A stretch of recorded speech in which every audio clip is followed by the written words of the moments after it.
বুধবার ধর্মনগরে মহারানী কৃতি দেবী দেববর্মনের সমর্থনে বিজেপি সমর্থকদের মধ্যে এক বিজয় মিছিল অনুষ্ঠিত হয়। এই মিছিলে নেতৃত্ব দেন ত্রিপুরা বিধানসভার অধ্যক্ষ তথা স্থানীয় বিধায়ক বিশ্ববন্ধু সেন, পুর পরিষদের চেয়ারপারসন প্রদ্যুৎ দে সরকার, মণ্ডল সভাপতি শ্যামল নাথ সহ বিশাল সংখ্যক মোদী সমর্থক। অধ্যক্ষ বিশ্ববন্ধু সেন বলেন, এই নিয়ে মোদী তৃতীয়বার প্রধানমন্ত্রী হতে চলেছেন, যা একটা রেকর্ড ভারতের ইতিহাসে। জওহরলাল নেহরুর পর আর কেউ তৃতীয়বার প্রধানমন্ত্রী হতে পারেননি। পশ্চিম ত্রিপুরা আসনে বিপ্লব কুমার দেব এবং পূর্ব ত্রিপুরা সংরক্ষিত আসনে কৃতি দেবী দেববর্মন যে বিশাল ভোটের ব্যবধানে জয়ী হয়েছে, ত্রিপুরার রাজ্য থেকে দুটি আসন মোদীকে উপহার স্বরূপ দিয়েছেন, তার জন্য মানুষকে ধন্যবাদ জানান। তিনি আরো বলেন, যেভাবে রাজ্যে দুটি আসনে ভাজপা জয়লাভ করেছে, সেরকম জয় বামফ্রন্ট লাভ করলে এখানে চাঁদাবাজি, জুলুমবাজি, বোমাবাজি, এমনকি মানুষের উপর আক্রমণ সংঘটিত হতো। কিন্তু এখানে শুধুমাত্র স্লোগান বাদে কোনো ধরনের চাঁদাবাজি, জুলুমবাজি, বোমাবাজি, আক্রমণ এসব কিছুই হচ্ছে না। এটা হচ্ছে ভাজপার সংস্কৃতি। মানুষ ভোট গণনার পর ফলাফল নিয়ে যে যার বাড়িতে চলে গেছে। আজকে 144 ধারা শেষ হওয়ার পর বিজয় মিছিলে সামিল হয়েছে।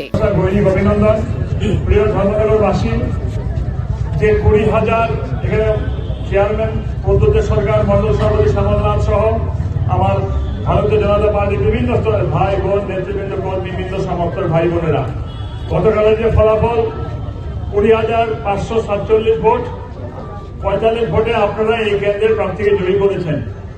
কৃতিত্ব আমার একার নয়, কৃতিত্ব আপনাদের সকলের, সকল ভোটার দুহাত ভরে প্রাণ খুলে মনের সমস্ত জ্বালা মিটিয়ে সিপিএম এবং কংগ্রেসকে দুহাত দিয়ে ছুঁড়ে ফেলিয়ে বুঝিয়ে দিয়েছেন এ রাজ্যে সিপিএম আর কংগ্রেসের কোন স্থান নেই।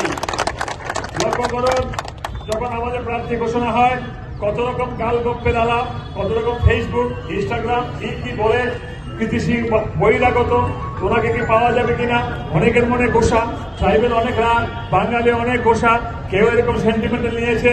এখান থেকে কিছু কিছু অপপ্রচার হয়। আমি বারবার বলেছি যে কৃতি সিং দেববর্মন মহোদয় কয়েক লক্ষ ভোটে জিতবেন এবং গতকালকে ফলাফল দেখেছেন 4,87,000 ভোটে এই এলাকার ত্রিপুরা কৃতি সিং দেববর্মন মহোদয়কে আপনার পূর্বাসনে করেছেন। এটা আমাদের কোনো কৃতিত্ব নেই।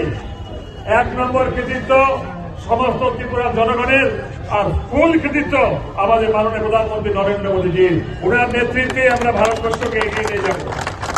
আমার শেষ কথা, আমরা মানুষের জন্য সমর্পিত প্রাণ, আমরা ধর্মনগরের উন্নয়নের জন্য সমর্পিত প্রাণ। আর পাশাপাশি আমাদের কতগুলো বক্তব্য আছে। চাঁদাবাজি, জুলুমবাজি নেই, মানুষ শান্তিতে থাকতে হবে। সে ব্যবসায়ী হোক, কর্মচারী হোক, কারোর উপরে যেন কোনো রকম চাঁদাবাজি, জুলুমবাজি, কোন রকম আক্রমণ, হুলুম যদি না হয়। গতকালকে লক্ষ্য করেছেন কাউন্টিং হলের শেষের পরে সবাই এখানে এসে জয়েন্ট ক্লাবের এখানে সমাবেত হয়েছে বৃষ্টির মধ্যে, তারপর যার বাড়ি ফিরে গেছেন সবাই। এটাকে রিভার্স হয়েছে ভাবুন।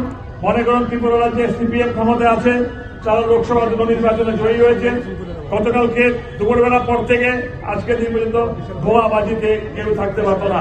তারপরে মুখে গন্ধ লাগিয়ে চাঁদাবাজি, জুলুমবাজি, হুজ্জতি, মিটিং মিছিল করে মানুষের জীবনটাকে জেরবার করে দিত।